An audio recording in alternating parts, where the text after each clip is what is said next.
Welcome to the S.O.A.P Bible Study Series from Oak Tree Community Church in South Bend, Indiana. We're in the book of Deuteronomy, and we are so close to the end. So close to the end. We've got getting there. This week and one more week, and yeah, we're done with Deuteronomy. Yeah, concludes the books of Moses, right? Right. So last week we picked up with God telling the Israelites, if they stay true to His commandments, here's what I'm going to give you. Yeah. So just leave that there.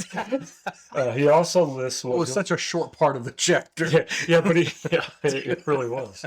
He also lists what He'll do if they disobey, and that was the long part of the chapter. Moses, which is actually sort of cool, because the short part is if you obey, you get blessed. The long part is little bits at a time. Yeah, right. It's just a lot of grace. It gets more and more. Right. Moses again pleads with the Israelites to agree with God, because the people actually have a choice if they want to do this or not, and to consistently follow along with the commandments. And we need to remember Moses, he's not going to be entering the promised land, and he's actually going to die here next week. Yeah, he's going to die next week. Next week when we talk about it. All right, so chapter 31, Moses addresses the Israelites. And he's 120 years old at this time. And God told him that he wasn't going to allow him to cross over into the promised land. But God tells him that God is going to cross over first. And he's going to take care of the enemies, just like he did the Amorites. Yep. And Moses tells the people, be strong and courageous. Mm-hmm. And he'll use that phrase more and more, especially when referring to Joshua. And it shows up in the book of Joshua a ton in there. Moses then calls out Joshua in the presence of Israel and tells him to be strong and courageous, right? So he's setting up the next guy. Yeah, which is interesting, because this was going to be the anomaly. God's ultimate plan was that God would lead Israel through the priests. So Moses had a successor, but that was for war. That was to conquer Canaan.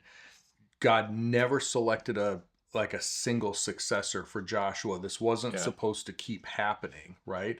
After Joshua was done, the book of Judges never should have happened. It should have just been God and the priests, and everything would be fine, because they said, all that the Lord has said, we will do.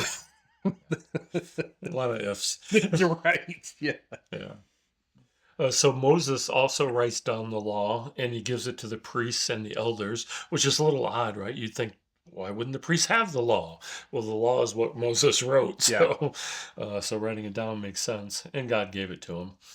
Then they were to read the law to the whole nation once at the end of each 7 years, at the same time when the debts are forgiven. Men, women, and children, as well as resident foreigners, needed to hear it, and they needed to hear the law being read so that they could fear the Lord appropriately. Yeah, and I mean, it's like any country, right? Can you quote our U.S. Constitution? No. And you certainly can't quote the entire law of the United States, the U.S. Code, right? Here, this was their Constitution. This was their law code. And so they needed to be reminded of these laws and everything on a regular basis. Right. In 7 years, a lot happens. That's still a lot. Right. Yeah, that's still really far apart if you think about it. Yeah. Right, so God again talks to Moses and tells him that his death is near, and he asks him to summon Joshua and present himself or themselves so that they can be commissioned. So the Lord appears in the tent as a pillar of a cloud, and he stood above the door, and God tells Moses that after he dies, people are going to begin to prostitute themselves with the foreign gods of the land.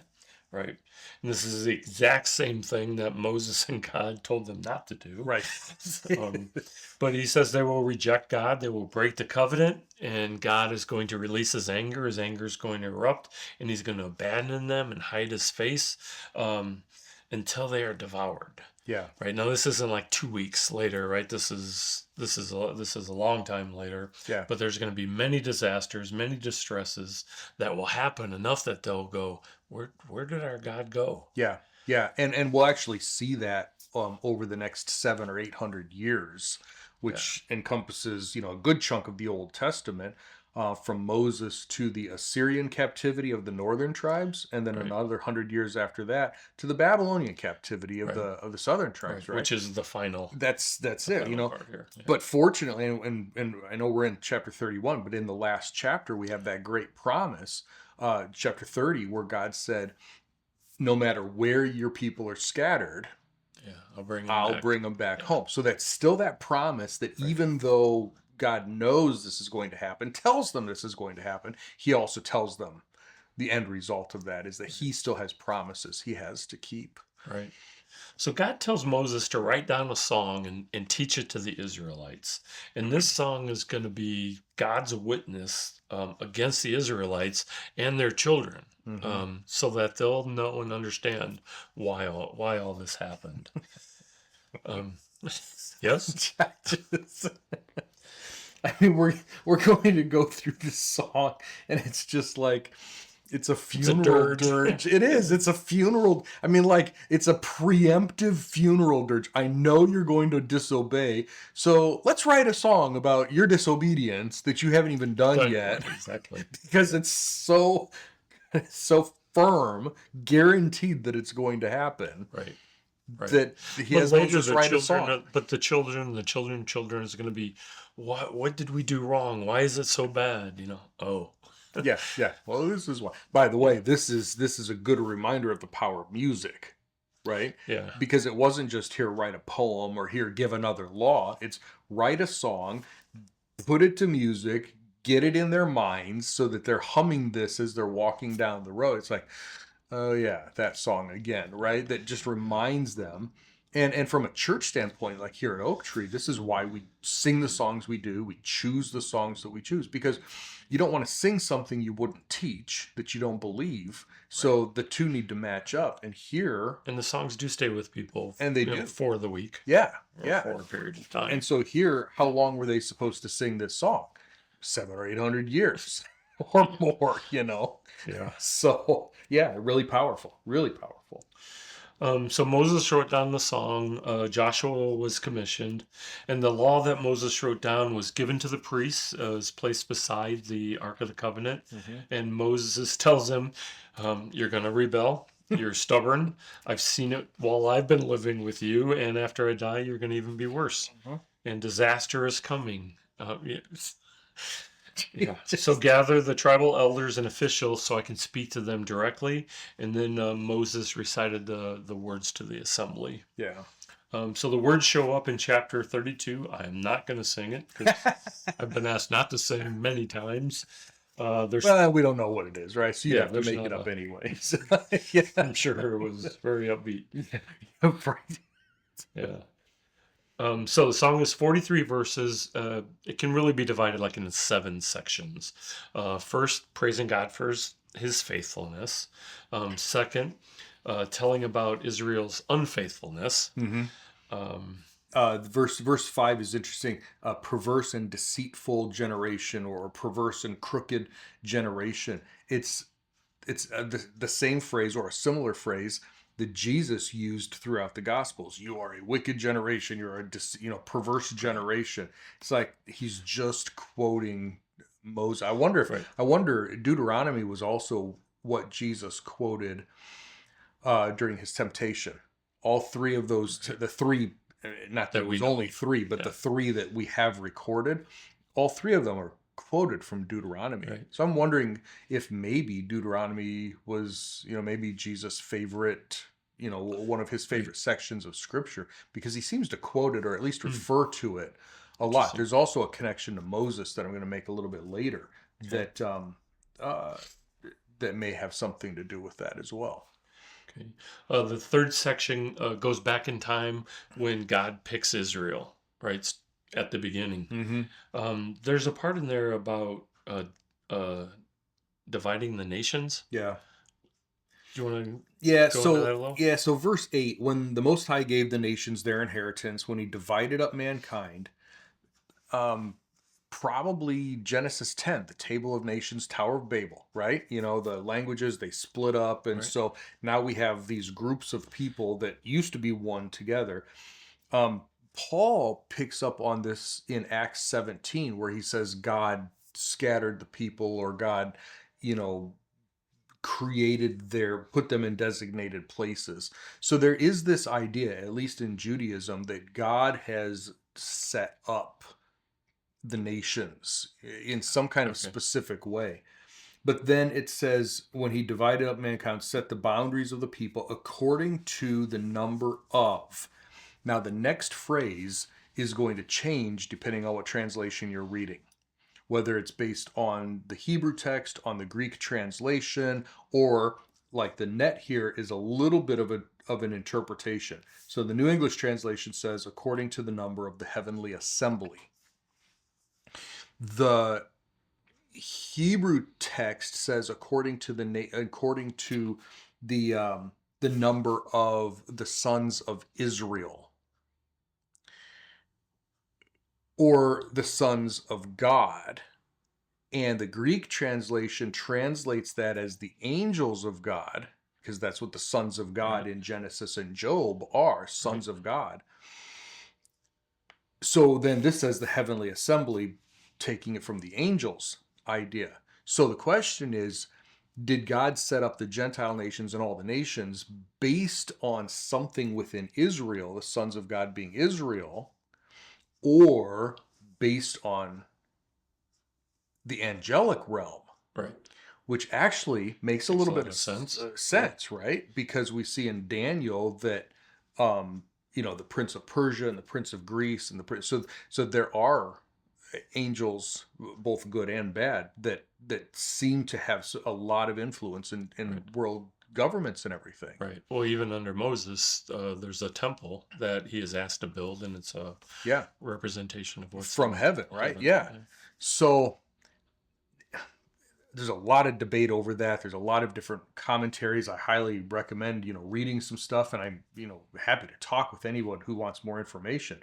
But it's an interesting phrase that how God says that he divided up the boundaries and the nations, and what was the structure that he did that based on? It's pretty interesting. Yeah. Yeah. So anyway, that's in verse 8 there. Probably the most controversial out of most of Yeah. Deuteronomy, Yeah. actually. So we're walking through the song, and we come to the next section where it says God favored Israel, Mm-hmm. and up until now everything's good, Mm-hmm. and now everything's bad. Or after this, everything's going to be bad. Yeah. So God favored Israel, and what did Israel do? They deserted the God who made them, Yeah. and then because of their rebellion, God punishes them. And then as the punishments increased, and you kind of brought this up, that it's a slap on the wrist, and then it gets worse and worse and worse. Yeah. God took them out of their land using Assyria and Babylon. Mm-hmm. Those aren't mentioned in the song, but um, God's going to take them out of the land. Yeah. And then God declares his supremacy over other gods, Yeah. with small g. Yeah. And it's really interesting because on the one hand, we know that there really are no other gods. At least, that match, that are equal to God. But on the other hand, yeah, there are other gods. There are demon gods, which is, all of these pagan Right. nations Right. worshipped. Even Paul says this in 1 Corinthians. We know that there's not any other God in this world, and yet there are, right? So it really depends on perspective there. So Moses and Joshua recited the words to the song to the people. When finished, Moses says, "Hey guys, you need to remember these words. You must command your children to observe the words in the law. This is not a suggestion. This is your life." Right. It's a big deal, and he knows it's futile. Yeah. But Yeah. he needs to do it anyways. Yeah, he really has to. So Moses was then told to go up onto a mountain, Mount Nebo, and he could look at the land of Canaan, which is pretty cool and graceful of God for him to do this. Moses is going to end up dying on this mountain, and he's going to join his deceased ancestors. And Deuteronomy also says, this is just like his brother Aaron. that died on Mount Hor and joined his ancestors. And God said, "Both of you rebelled against me by not showing proper respect." Yeah, and let's remember, let's just remind ourselves what it was that Moses did. Um, there were two different times that people, well, lots of times that the people complained about, not having any Right. water, right? And the first time God told Moses, strike this rock and water will come out. And Moses did, with his staff, he hit the rock, and God miraculously made water. Another time people were complaining about water, and God said to Moses, speak to this rock and I will make water come out. But Moses was so frustrated that but he didn't just speak to it, he hit it again, which is like, well, okay, he hit it, he spoke to it, whatever, it doesn't matter. But he hit it again, and he said, must we make water come out of this rock for you? Must we provide water for you? Right. Putting himself on a different level. God is like, you and whom? Right? So he disobeys because he strikes it after God said, speak to it. And he says, we are the ones who, and God said, that right there, you have a higher standard because you're a leader, and you did not respect me properly. You did not give me the glory. In front of the nation. In front of the nation, you took it. You took some of this for yourself. And God's glory is something that he refuses to share. And for that reason, Moses was prohibited from entering the land. It seems way too strict, but like you said, he's in front of the nation. He's the leader of the nation. And also, God didn't kick him out. God didn't kill him. He is still the leader of the nation. God is still working through Moses. Moses still has the respect of the nation. Yeah. None of that got taken away from him. Yeah. Yeah. But he doesn't get to go in. Right. So. Right. And that's where we end up today. So we have one more week left, like you said, kind of wrapping things up in Deuteronomy. Yeah, just a couple of chapters. Yeah. So, well, hopefully you found this interesting. A couple of little things in there that, maybe you missed. There are a couple things that we specifically did not mention in the song that if you find them, they're like little Easter eggs. If you find them, we'd love to hear that you found them. So pay attention and come up with some things that maybe you didn't know was in the book of Deuteronomy. So until then, make sure that you subscribe and follow and do all the things. Share this with the people that you think would find this interesting and helpful as well. And we will come back next time and finish the book of Deuteronomy.